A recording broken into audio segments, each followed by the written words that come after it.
and most of all, the coalition. The instruments of democracy imposed by the coalition, the constitution, the elections, the local councils have all failed to achieve their purpose. The fact that there was an election last year, there may be an election in December, and the fact that the constitution has been voted on are not way stations on the way to democracy. They're theatrical events structured for a US media consumption that have nothing to do with the state, the dreadful state of everyday Iraqis' lives. We're travelling through Sadr City on patrol with the Americans. And on the surface, everyday life for Iraqis appears pretty secure. The insurgency seems to have been suppressed.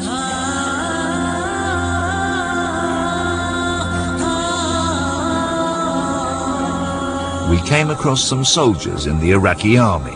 They, along with the Iraqi police, claim to have everything under control. What are the security problems you deal with in your everyday job? هنا هذا يعني يعرفونه بأن أكو سيطرة هنا المنطقة هذا ومفحوصة يعني بالمنطقة. You might think that this is what President Bush had in mind when he said, when Iraq stands up, we'll stand down. But we can reveal the real reason for the improvement in security. The Americans, by ceding control to Iraqi forces, are in fact giving in to the local Shia militias and their tribal leaders. The most powerful militia is the Mahdi army, controlled by the Shia cleric Muqtada al-Sadr. But as far as the Iraqi police force are concerned, they're merely civilians with whom they've reached an arrangement. A colonel in the Iraqi police made this plain. صار اجتماع وين المنطقة وصار تفاهم على خطة العمل وخطة الأمنية للسيطرة، فصار تجاوب من المنطقة أو من الرؤساء العشائري اللي هذا سبب الأمان. You cooperate with the civilians in the area. I presume that means that you cooperate very fully with the Mahdi army. احنا نتعامل كمواطن عراقي، ما نتعامل وياك يعني جهة معينة. ما نتعامل وياك كحزب أو كمنظمة، ما نتعامل وياك، نتعامل وياك كمواطن. The result is that al-Sadr is in charge, and it kind of works. His political arm, the Sadr Bureau, now deals with everyday problems. Somebody's just come up to me, he doesn't want to be on film, and told me the following story, how he had his car stolen. And he went to the Iraqi police at a checkpoint, and they said, don't go to us, the Sadr Bureau will help you out. So he went to the Iraqi army, they said, don't talk to us, the Sadr Bureau will help you out. They're the ones who really police this town.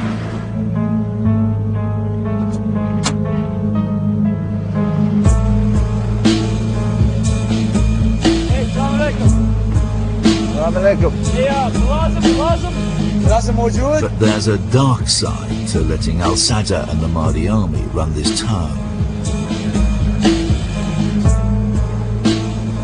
The peace has been bought at a price that makes a mockery of the liberal democratic vision that inspires George Bush and Tony Blair. Captain Jason Novak, a battalion intelligence officer, admitted that al-Sadr's army is now free to impose its own brand of Islamic justice. We hear that they bring him into a mosque and then pass judgment on them and then execute the judgment. And sometimes it's a beating, other times it's execution. And we usually can tell those types of murders by the fact that the hands and feet are bound, the feet are barefoot because when they go into the mosque or shrine they remove their shoes, and they're shot in the back of the head. Women in the city run a special kind of risk. We found 2 females a few months back who had been beaten and then shot multiple times. One of them was shot in the groin. She could have been, who knows, she could have helped out in some way with interpreter or something like that, and they decided to punish her for it.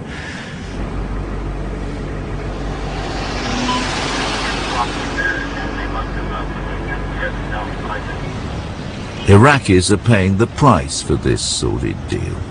One night a man came up to me in the street and gave me a letter. He told me not to read it until I was alone.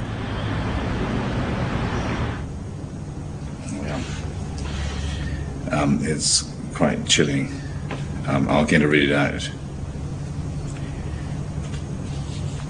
People, including me, are afraid of Mahdi Army because they have a special committee for assassination. The people who opposite them, or talking badly about the Sadr Bureau. I'm reading it exactly as it's written. Actually, this committee is still killing civilian people, and now they're focusing on former Ba'ath Party. They killed my brother. They beheaded a woman, accused her of prostitution. Note, I don't want to take picture to me or make interview with me. That man obviously lives in an atmosphere of complete terror, and I should think that applies to most people who live in Sadr City. And the final betrayal is that the man responsible for this reign of terror is now untouchable. Next time you're on patrol, and so you meet Muqtada al-Sadr, wanted for murder, on the street, what are you going to do? Are you going to arrest him? No, there's an agreement that we do not arrest him at this time. It's above me, but I would not be I would not be allowed to arrest him. But I don't know if we can. I don't know if we really can talk about that.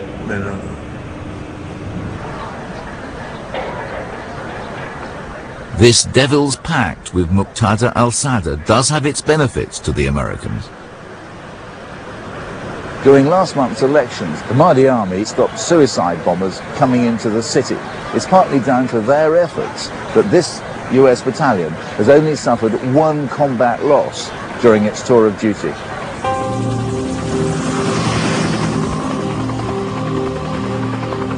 The point is that the American troops are becoming bystanders. The same applies to many coalition troops across vast tracts of Iraq. The coalition has abandoned its dream of playing midwife to a free, tolerant and democratic Iraq. Instead, it is handing over power to the murderous forces we unleashed by removing Saddam. Nowhere is this more apparent than in the British-controlled South.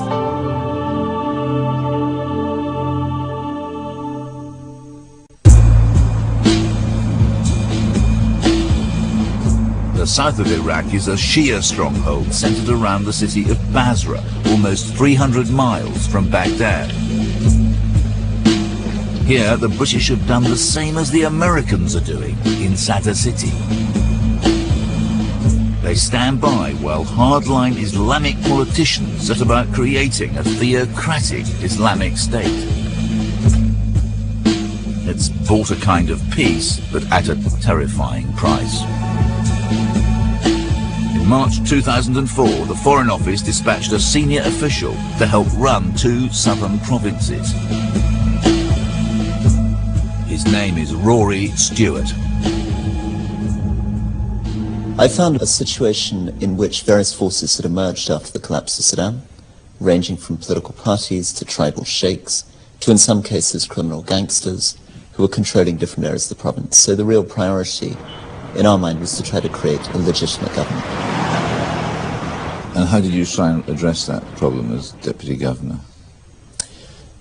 Essentially, initially through the police force, then through creating more jobs, and then through trying to find a legitimate local political leadership that could take some of the pressure off us. And how did that strategy work? didn't work very well, because in the end it was very difficult to find a local leadership that was prepared to take the risk of confronting